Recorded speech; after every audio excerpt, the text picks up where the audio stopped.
guys, it's Lauren here. Welcome back to my YouTube channel. Today, we are here to talk about Jujutsu Kaisen, specifically the female characters in Jujutsu Kaisen. I just want to thank the author for blessing us with this amazing meal of cast of female characters. Quite honestly, compared to like any other anime I've watched, I mean like any anime from any genre of characters, okay? Well, actually, okay, let me not be too hasty now. Exclusively in shonen, I feel like JJK is some of the best female cast in like the entirety of shonen. And I'm gonna tell y'all why. Quite frankly, they're just like written different, which essentially just means that they are built different. These are S-tier characters. They don't necessarily get the most screen time, but for Jujutsu Kaisen, each character is given like an adequate amount of screen time to help them become your favorite, or just to give them enough development so that you care what happens to them, which isn't necessarily true for any other anime, and they do it well. So for example, Jujutsu Kaisen, there are probably like 3 different things out right now. I'm gonna count the 3 things as season 1, the movie Jujutsu Kaisen 0, and then season 2. And each of those 3 adaptations, there are 3 protagonists. Itadori Yuji, love him, perfect cinnamon roll. Gojo Satoru, I don't have to say nothing about him, so we're just gonna move on. And then we have Yuta. I do not remember your first name, Yuta. I'm so sorry. But yeah, essentially there are 3 different protagonists, and apparently people said, from what I've seen in screenshots, and I'll insert them, that the author basically intended the series to be like Yuta's series, have him as the main character, and he also adored like Gojo as the main character, and then obviously there's Itadori Yuji, who is supposed to be like the self-insert, like relatable, lovable guy, you know what I'm saying? So that kind of like leaves a lot of wiggle room, because for him, essentially there are like at least 3 different protagonists. I'm not even speaking on the manga, at least 3 so far. Within those protagonists, there are many a cast, and in each of those adaptations he had to make us care about every single character, because otherwise it's gonna be just like the Gojo show or the Itadori Yuji show or the Yuta show. And I'm sure in Gojo's case, some of y'all may not mind. However, for the other 2, they had to make sure all the cast supported like these amazing characters on their own, and Gege Sensei did that exceptionally well. Because of that, we have a wide cast of incredibly likable characters, and a lot of the backbone of that I feel like is the women. So we're gonna start with the season 1 woman, right? So we have Maki, Nobara, Urahime, and Meimei. I'm not gonna count the people from like the Kyoto school. Those are also amazing characters, I love them. But Nobara, for example, we are introduced to her and we see that she wants to be part of the Jujutsu Sorcerer Academy because she just wants to get away from the countryside. And she apparently has this childhood friends who she may have platonic or slightly more platonic feelings for, who she feels like was wronged in her childhood, and she doesn't want to end up like the people that wronged her, and also hopes to reunite with her in the future, which is why she decides to go to Tokyo, not only to become like the bad bitch that she is in terms of modeling and fashion and everything like that, but also in terms of becoming the best Jujutsu sorcerer, able to be worthy of her childhood friend. That's amazing. She has her own motivation. She loves Itadori Yuji, but she's not necessarily, you know, like overly coddling towards him. That's another thing.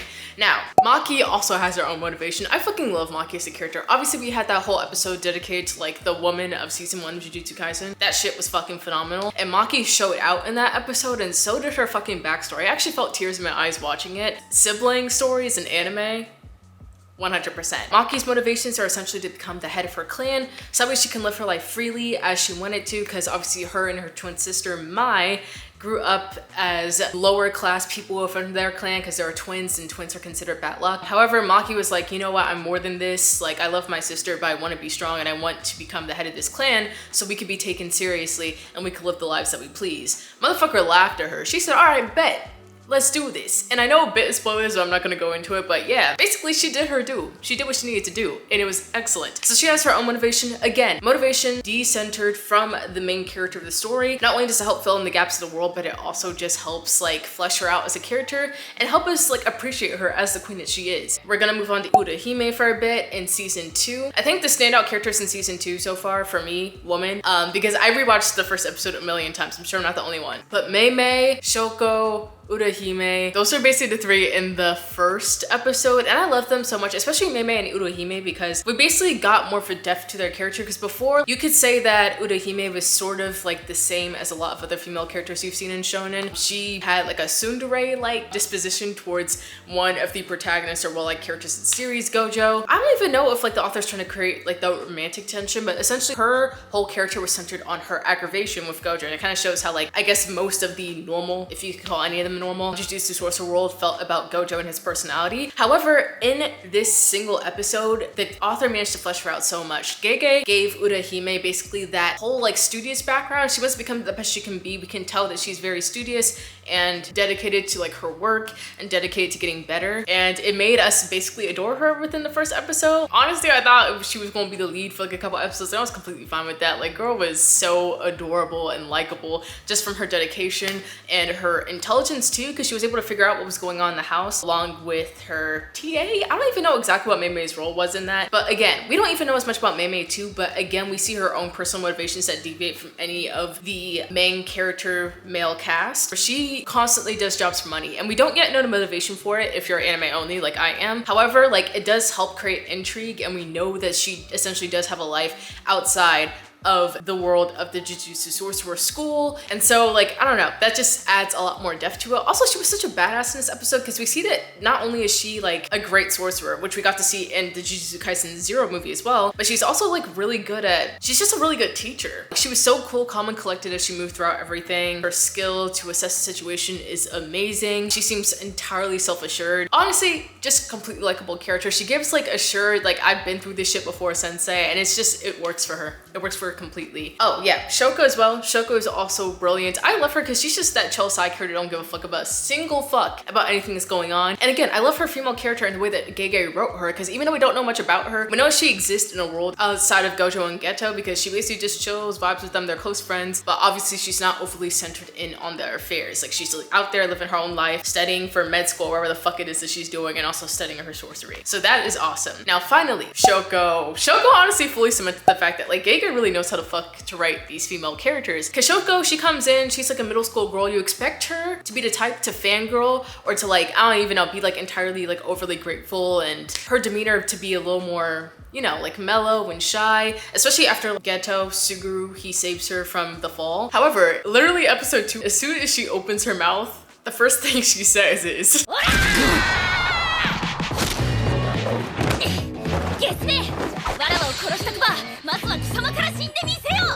and it is fucking hilarious, okay? Like, no one would have expected that out of her. All we saw were clips of her sitting in a fucking bathtub that was white for some reason. I get it to like probably like omit like fan service and stuff, but girl, it looked like she's sitting in a pool of diluted milk. That shit was weird. However, from that one clip and from those few scenes that we've seen of her interacting, we thought she'd just be like some mellow ass character, basically just a prop, and the whole whatever ends up leading to unfolding to season 1 scenarios, because that's basically what these beginning chapters are about. However, she is not that bitch. She is very prideful as her role to be the vessel, I think. I forgot what exactly it is. She's the star of something, and she's supposed to help with the Jujutsu world by being possessed essentially by Tengen-sama. She's very, very proud of it, if not slightly ignorant about what it entails. And I don't know, her attitude is oddly endearing, I guess. I guess every single character in Jujutsu Kaisen is oddly endearing despite their quirks. Everyone in that fucking show is crazy, and we love the crazy. We live for the crazy. She is just different because obviously she just wants to live a nice, normal high school life. And I think she's like the one character in the show that actually wants that, which usually like you would see that from the main characters of other shows, I would say. Like, they're like, oh yeah, I'm just working hard so I can live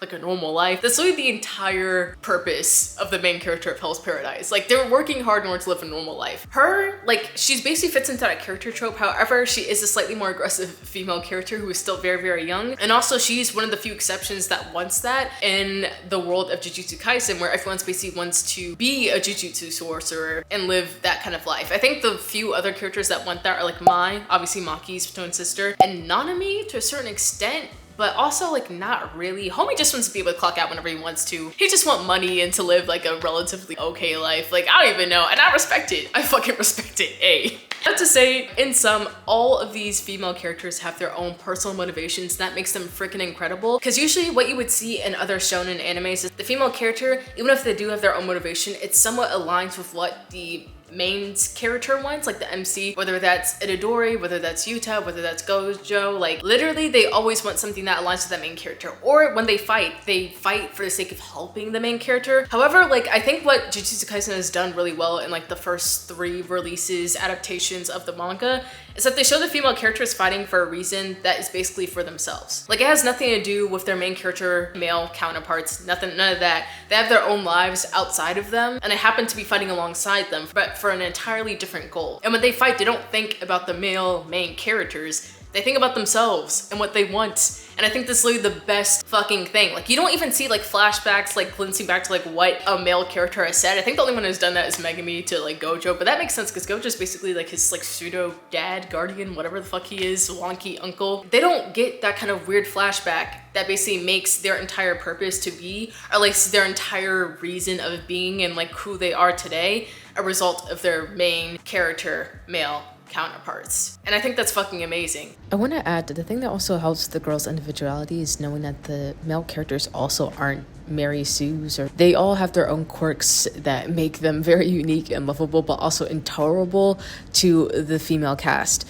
So on that note, it makes it easier for them to have their own lives because they're not dedicating their lives to some pillar of morality. Instead, they're dedicating their lives to themselves, regardless of morality, whether it's right or wrong, but it's just because of something that they want. And it makes each of them very exceptional and unique in their own right, and also just very enjoyable to watch and read. In other shows, female characters aren't allowed to exist without the permission or like the interference of their male main character counterparts. However, in this show, they are all strong as hell. They are all badass as hell. They're all fine as hell too. Hello? Like Nobara says, like they are allowed to be cute, kick ass, and get what the fuck they want. Like, and it don't got shit to do with the male characters. That's it. It was literally blatantly told to us. And what was it, like episode 15 or 16 of Jujutsu Kaisen? Like, hello.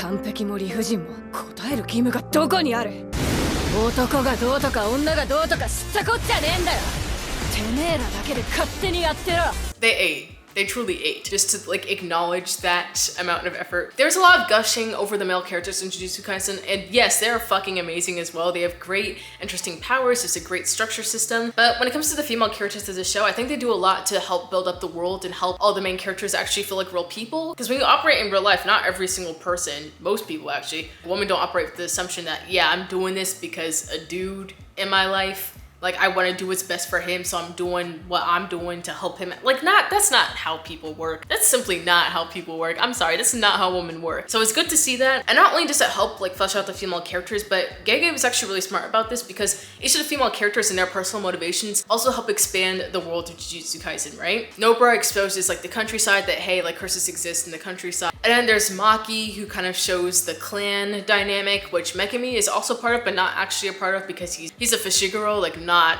a Zenin anymore. So she exposes the clan aspect. And then you have Mei Mei. I don't even know what her reasons are. They're probably going to be exposed later. And also Urahime, which exposes a certain kind of student. This isn't necessarily crazy or silent or completely outlandish, but just simply hardworking and intelligent and wants to be the best at what they're good at. You know what I'm saying? Like you don't get that from any of the other characters. So this is a really good job of expanding the world and expanding the realism of what goes on in this world, even while they're fighting all these curses. So yeah, I think that's actually everything I have to say. I just want to gush, give them their flowers, you know, because I think everyone's been sleeping on them a little too hard. All of the female characters go crazy. You know what? Since we're at the end of the video, the Kyoto characters, hello? Girl on the broomstick got her lesson. The Gojo simp, she's sweet as hell. We don't even know what her motivations are, but she is a simp that represents within this fandom, including me. So you know what? Thank you. Thank you. There's also Mai, who I also find is a really interesting character because again, she's one of the ones that are into Sorcerer World.